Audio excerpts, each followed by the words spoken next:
salut Maxime. Salut. Et je te propose un jeu, le jeu du tabou au musée d'histoire. Tu connais les règles?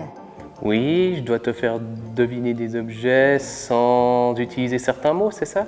Oui, c'est cela. Je te propose de me faire deviner 3 objets en me les décrivant sans dire les mots tabous. Très bien. C'est parti. Allez.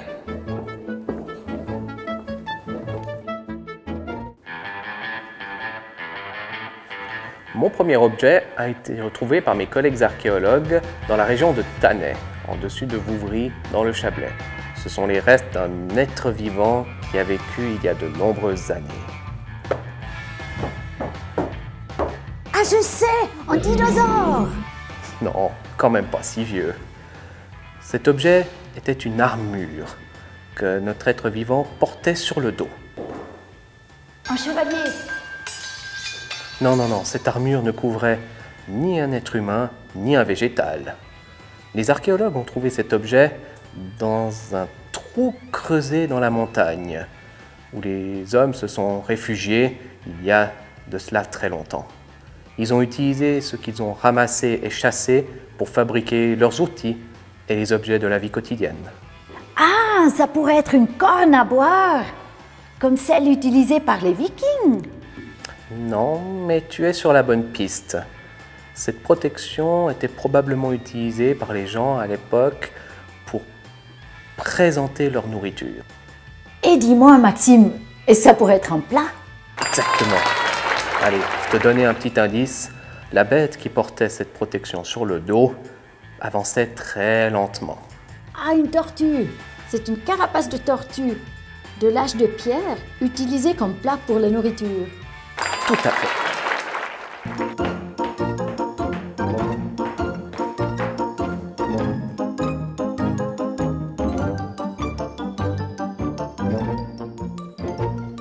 Mon deuxième objet était typique du Valais central, à une époque où l'on craignait par-dessus tout que le ciel ne nous tombe sur la tête.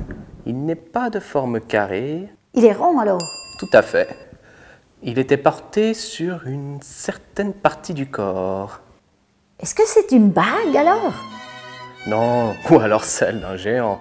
En tout cas, il n'était pas porté au doigt. Il était plutôt porté sur une partie du corps proche du sol. Proche du sol? Autour du pied? Ce ne serait pas très pratique pour marcher.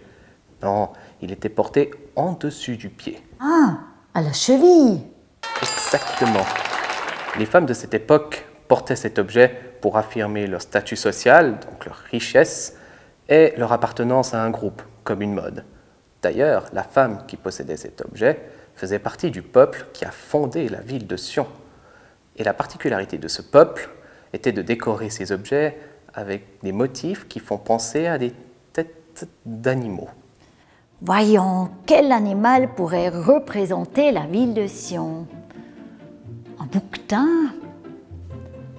Des chocards? Ah, un aigle! Non. C'est un animal sans pattes. Un ver de terre? Non, mais tu es proche. C'est un animal qui est recouvert d'écailles. Ah, mais oui, un serpent! Exactement. À l'époque, les habitants de la région de Sion utilisaient cet animal comme signe de reconnaissance pour leur peuple. Et pour finir, cet objet a été forgé à partir d'un alliage de cuivre et d'étain. Pour faire plus simple, c'est la même matière que pour la médaille décernée au 3e athlète sur le podium. Attends, médaille d'or, médaille d'argent, ah, médaille au chocolat? Non, ça c'est pour la 4e place. Ah, je sais, du coup c'est un anneau en bronze que l'on met à la cheville, avec des têtes de serpent et qui date de l'époque celtique. Tout à fait. Mon 3e objet a été retrouvé à Massonger, une ancienne station intermédiaire sur la route du Grand Saint-Bernard. Il était utilisé pour chasser les ombres. Quoi? Chasser les ombres?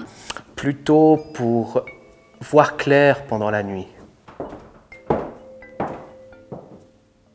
Des lunettes infrarouges? Non. Cet objet était porté à la main. Alors Maxime, du coup c'est une lampe de poche? Non, tu penses à des objets trop récents. Cet objet date d'une époque où un grand empire contrôlait la Méditerranée. Et à cette époque, les piles n'existaient même pas. J'imagine qu'on se trouve à l'époque romaine, au temps de Jules César. C'est une bougie alors? Bien pensé, mais les bougies ne se conservent pas. Du coup, les archéologues ne peuvent pas en trouver lors des fouilles. Cet objet est un récipient qui contient un liquide capable de s'enflammer. Ah, je sais, c'est du pétrole. Non, les gens de cette époque ne connaissaient pas bien le pétrole.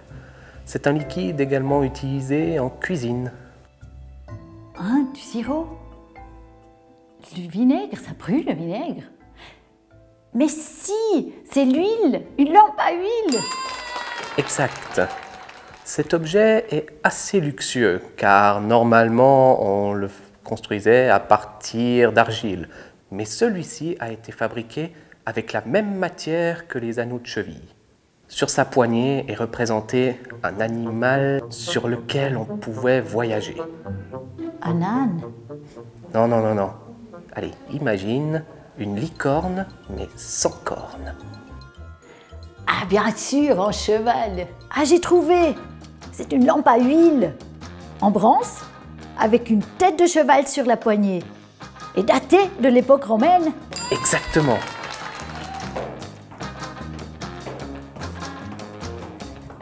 Et Maxime, comment ce jeu? Ah, c'était très sympa, mais un peu difficile. Il est vrai que sans les mots que tu pouvais pas dire, les explications elles sont parfois un peu bizarres. Ouais, j'avoue. Et maintenant à toi de jouer.